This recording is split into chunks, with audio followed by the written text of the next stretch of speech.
बुद्ध की विभिन्न मुद्राएं एवं हस्त संकेत और उनके अर्थ। बुद्ध के अनुयायी बौद्ध ध्यान या अनुष्ठान के दौरान शास्त्र के माध्यम से विशेष विचारों को पैदा करने के लिए बुद्ध की छवि को प्रतीकात्मक संकेत के रूप में इस्तेमाल करते हैं। भारतीय मूर्तिकला में मूर्तियां देवत्व का प्रतीकात्मक प्रतिनिधित्व करती है, जिसका मूल और अंत धार्मिक और आध्यात्मिक मान्यताओं के माध्यम से व्यक्त किया जाता है। आप सभी ने बुद्ध की मूर्तियों को कई मुद्राओं के साथ देखा होगा। इन अलग अलग मुद्राओं में बुद्ध की मूर्तियों को देखकर आपके मन में इन मुद्राओं का अर्थ जानने की इच्छा तो उत्पन्न होती ही होगी। इस वीडियो में हम जानेंगे बुद्ध की 10 विभिन्न मुद्राएं एवं हस्त संकेत और उनके अर्थ।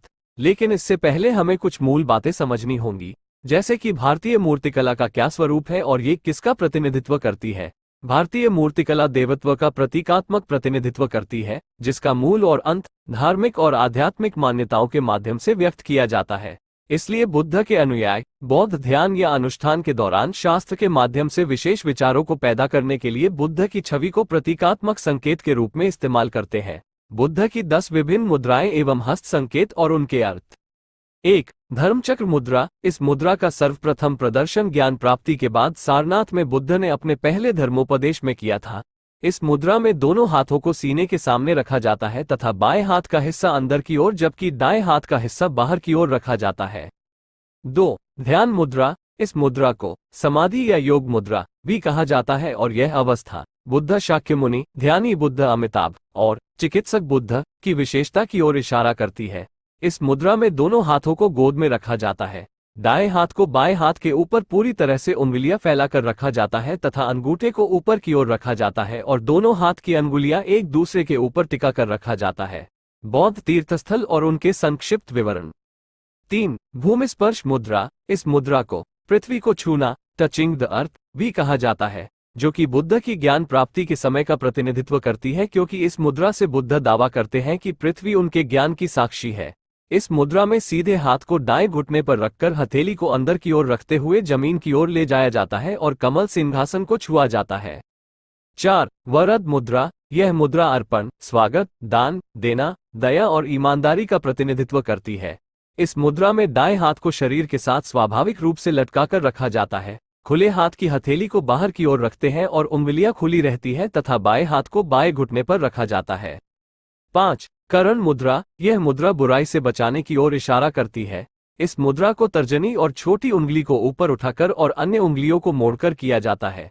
ये कर्ता को सांस छोड़कर बीमारी या नकारात्मक विचारों जैसी बाधाओं को बाहर निकालने में मदद करती है।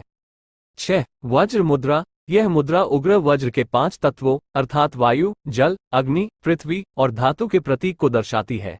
इस मुद्रा में बाएं हाथ की तर्जनी को दाईं मुट्ठी में मोड़कर दाएं हाथ की तर्जनी के ऊपरी भाग से दाईं तर्जनी को छूते या चारों ओर घुमाते हुए किया जाता है। 7. वितर्क मुद्रा। ये बुद्ध की शिक्षाओं के प्रचार और परिचर्चा का प्रतीक है। इस मुद्रा में अंगूठी के ऊपरी भाग और तर्जनी को मिलाकर किया जाता है, जबकि अन्य उंगलियों को सीधा रखा जाता है। ये लगभग अभय मुद्रा की तरह है, लेकिन इस मुद्रा में अंगूठा तर्जनी उंगली को छूता है। 8. अभय मुद्रा। यह मुद्रा निर्भयता या आशीर्वाद को दर्शाता है, जो कि सुरक्षा, शांति, परोपकार और भय को दूर करने का प्रतिनिधित्व करता है तथा बुद्ध शाक्यमुनि और ध्यानी बुद्ध अमोघ सिद्धि की विशेषताओं को प्रदर्शित करती है।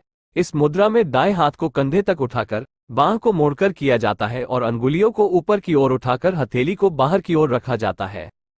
9. उत्तरबोधि मुद्रा। यह मुद्रा दिव्य सार्वभौमिक ऊर्जा के साथ अपने आप को जोड़कर सर्वोच्च आत्मज्ञान की प्राप्ति को दर्शाती है। इस मुद्रा में दोनों हाथ को जोड़कर हृदय के पास रखा जाता है और तर्जनी उंगलियां एक दूसरे को छूते हुए ऊपर की ओर होती हैं और अन्य उंगलियां अंदर की ओर मुड़ी होती।